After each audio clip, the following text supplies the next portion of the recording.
going to be speaking a little bit about cross-racial and cross-cultural mentoring.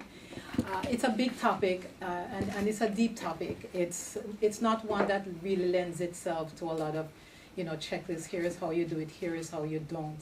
I'm going to be speaking from four perspectives.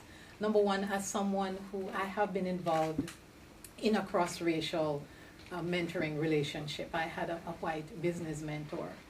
I am currently involved in another cross-racial, totally by accident, mentoring relationship because I'm mentoring a young white female in business.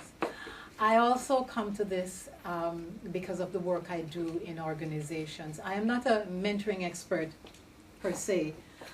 Where I believe I have the most to offer is in understanding the dynamics of cross-cultural and cross-racial relationships, the anatomy, what happens on the inside. When we look at programs, and we can say, we were successful in matching, and, we can show the results that way.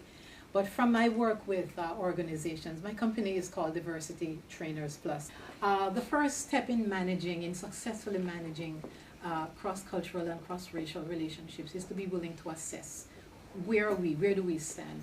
Are we prepared to drink our own Kool-Aid, as we say, or are we really willing to look into some of the nooks and crannies to see how things are going? And we do this with organizations overall, and I believe you can start thinking about your mentoring relationships that way as well.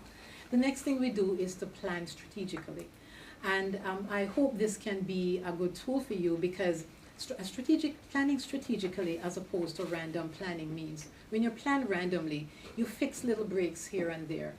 But the real system does not get fixed. And so when you think about your mentoring relationship, or if you think about the way your mentee or your protege has responded to you, or the willingness to enter your program, you want to make it strategic to some of the bigger picture of your program or of your relationship. The third dimension of our work is training and education. So once we go into an organization that is becoming increasingly diverse, that is wanting to hire from a diverse population, that is serving a diverse population, typically there is some amount of education that is needed. In the mentoring relationship, this education can take many forms. At the organizational level, there can be formal ways of educating individuals about maybe people from different countries, cultural competence, building cultural competency, which I'm going to come to at the end. But whatever education, whatever you need to know in order to manage that relationship or that system, which is when all the relationships come together, education and training is important. And finally, we provide implementation support. So once you have assessed the situation, you've developed your strategy, you have offered training to build and enrich the mentoring relationship, now you have to put the plan into action. And really what you're doing is creating a culture of inclusion. The reason I have this picture of these two dancers is because as I thought about mentoring, and as I thought about cross-racial and cross-cultural relationships, I concluded, a mentoring relationship is like a dance. So I wanted to think about the dance, the mentor and the mentee. And they come together because of their individual desire for mutually beneficial reasons. And this is what then we would call informal mentoring. David made mention of that. So mentoring is like a dance. And how is it like a dance? If we go to the next slide. Like a dance, mentoring calls for trust. Any kind of mentoring, same gender, same race, cross-cultural, there has to be some amount of trust. The protege has to trust the mentor as she interprets the world on her behalf, as she guides her into a place that perhaps she hadn't even thought of going there herself. So trust is needed between these two dancers, as they make their way around the dance floor. Respect is also important. Self-awareness is also important. If I'm dancing and I know I have two left feet and I know I'm dancing with a skilled partner, I have to be aware of my own limitations. Like any dance, we have, and I don't know if you use that term here, what we call cut-ins. When you're kind of dancing around and, another potential partner says, may I have this dance with your partner? And the rule of the dance is that, you relinquish your partner because, it's, the partner is going to bring your dance back. Well, race and culture I see as two cut-ins on the dance floor.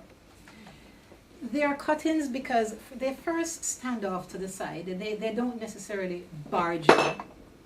They stand off to the side, but they want to dance.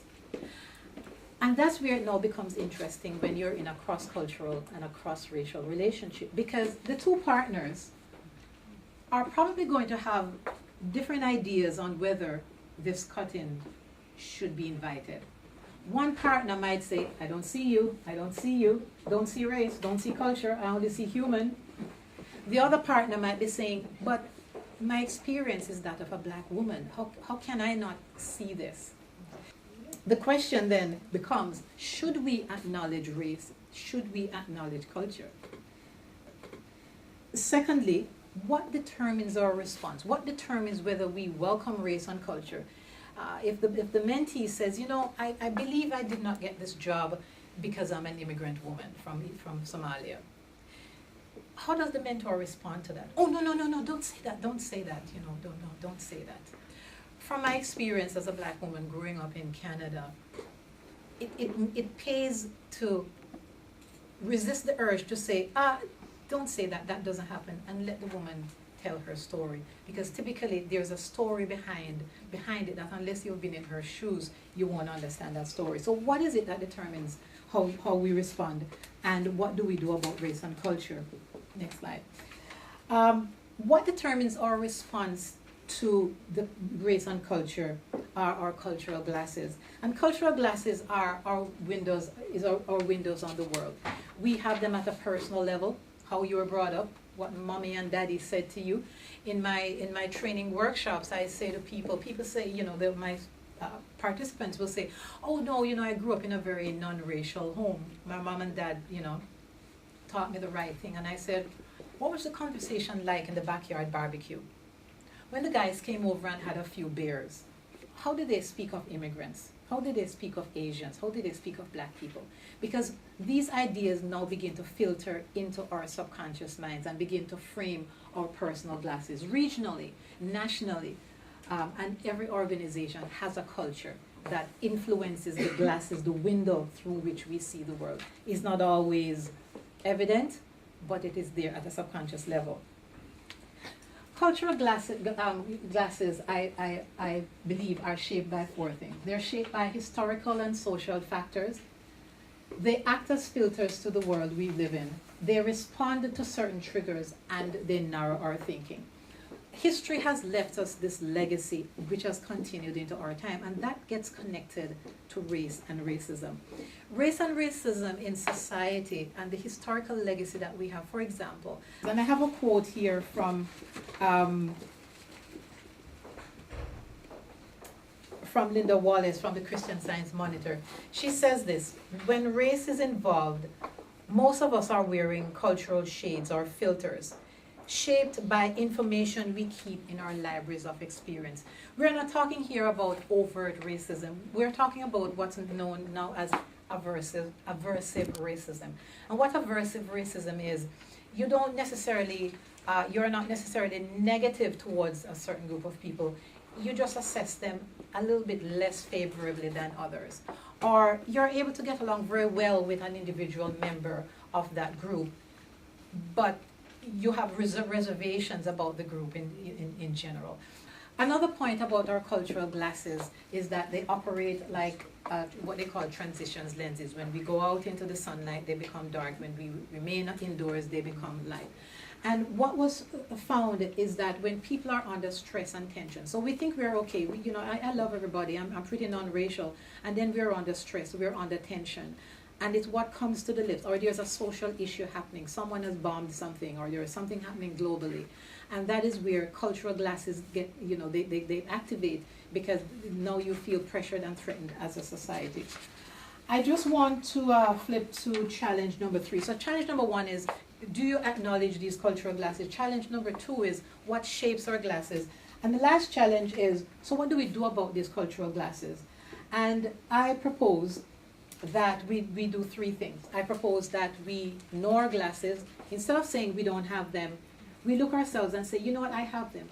The books I read in school did not give me a positive image of certain groups of people. The friends I have around me, they make certain jokes that now I think about it are inappropriate, and so on and so forth. So know your glasses, know what is filtering into the glasses, know what's in that library of experience. Number 2, acknowledge your glasses.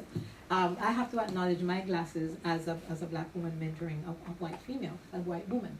I had to acknowledge my glasses when I got a white mentor. I had to say, okay, what does this mean to me? The fact that this woman is going to tell me how to run my life, and she's a person who is not of my race. So whatever your glasses are, whatever infiltrates your glasses, we want to acknowledge them and put them on the table. And finally, we want to adjust our glasses. How do we do that? In 3 ways. Number 1, build cultural competence. Number 2, become culturally intelligent. And number 3, redefine the norm. Thank you very much.